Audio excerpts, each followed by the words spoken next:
एक बार मैं सदगुरु को सुन रही थी, एक लेडी उनसे पूछती हैं, अगर मैं आपसे ये पूछूं कि मैं खूबसूरत हूं तो क्या आप मेरी बॉडी को देखेंगे? तो सदगुरु ने कहा, जी हाँ बिल्कुल, मैं आपकी ज्योमेट्री को देखूंगा बिकॉज वो जरूरी है। ज्योमेट्री जरूरी है फॉर सस्टेनेबिलिटी।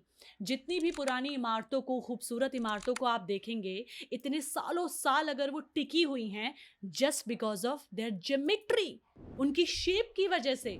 तो अगर ह्यूमन का एक शेप है कि आपके कंधों के अंदर आपका पेट होना चाहिए, तो वो आपको सस्टेनेबिलिटी में हेल्प करता है। ये सिर्फ एक्सटर्नल ब्यूटी नहीं है, ये आपकी लंबी उम्र, आपके टिके रहने के लिए ज़रूरी है। और अगर आप उन इमारतों की ज्योमेट्री को चेंज कर दें तो क्या होगा? वो गिर जाएंगी। सेम होता है ह्यूमन बॉडी के साथ। इसका ये मतलब बिल्कुल भी नहीं है कि मैं आपसे कह रही हूँ आप 36, 24, 36 हो जाइए, पर जो एक ज्योमेट्री है वो यकीनन बहुत ज़्यादा इंपॉर्टेंट है। अगर हम अपने सोफे में बैठे हैं, स्लाउच कर रहे हैं, ओवर थिंकिंग हो रही है, एंजाइटी की वजह से हमारे बाल गिरने स्टार्ट हो गए, ओबिसिटी हो गई, स्किन खराब हो गया, तब हम ये टर्म को यूज करते हैं। Then you are using this term that I don't believe in external beauty, all I believe in internal beauty. It's a bullshit. देखिए, बहुत ही सिंपली और साइंटिफिकली प्रूवन है कि जब हम मेंटली स्ट्रेस में होंगे, एंजाइटी में होंगे और इमोशनली पेन में होंगे, सैड होंगे, अपने इमोशन को सप्रेस करेंगे, उस सिचुएशन में हमारे हार्मोन्स इम्बैलेंस हो जाते हैं। बॉडी के अंदर, माइंड के अंदर हार्मोन्स का एक वॉल्केनो फट रहा होता है। उस वक्त में उसी रीजन की वजह से हमें पिंपल्स आते हैं, ओबिसिटी होती है, we starting losing our hair, discoloration होता है स्किन में, ऑटो इम्यून डिजीजेस हो जाती हैं, हार्ट अटैक होता है, शुगर होता है, सारी प्रॉब्लम्स होती हैं। Why? Because we feel so uneasy, ugly from inside. वो बाहर बॉडी में दिखता है।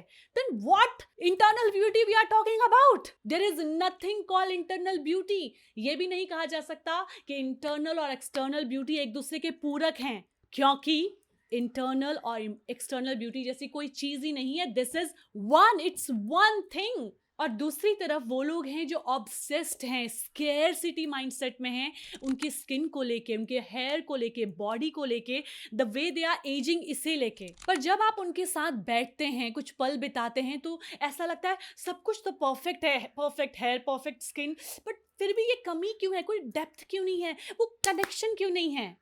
क्योंकि beauty has much much deeper meaning than this.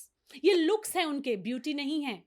So don't get confused between good looks and a beautiful person. हम mentally strong है, physically अपनी right geometry shape में हैं, emotionally nurtured हैं, kind हैं, compassion है, confident हैं. When you have all of this, you feel happy, joyful, and you feel the beauty. You look beautiful. मुझे याद है, मैंने अपने स्कूल में पढ़ा था, आप सब ने पढ़ा होगा, सुना होगा कि power of wisdom, power of knowledge, ज्ञान की ताकत, जिसे कोई चुरा नहीं सकता, जिसे कोई हथिया नहीं सकता। अगर आप विदेश अपनी इस पावर को लेके जाएंगे, इसका कोई कर यानी कि कोई टैक्स नहीं देना पड़ेगा, क्योंकि ये आपके अंदर है। आप इससे जीरो से हीरो, यानी कि आपके पास कोई भी संपत्ति नहीं है, फिर भी अबंडेंस क्रिएट कर सकते हैं, because knowledge, wisdom is a super power. So let me tell you my friend, beauty is a power. You can use beauty as a tool, as a superpower.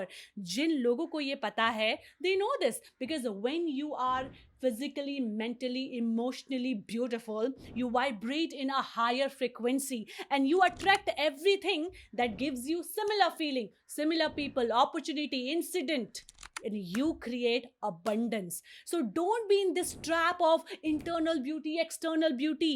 Use this tool to create abundance in your life. आशा करती हूँ ये podcast आपको पसंद आया होगा।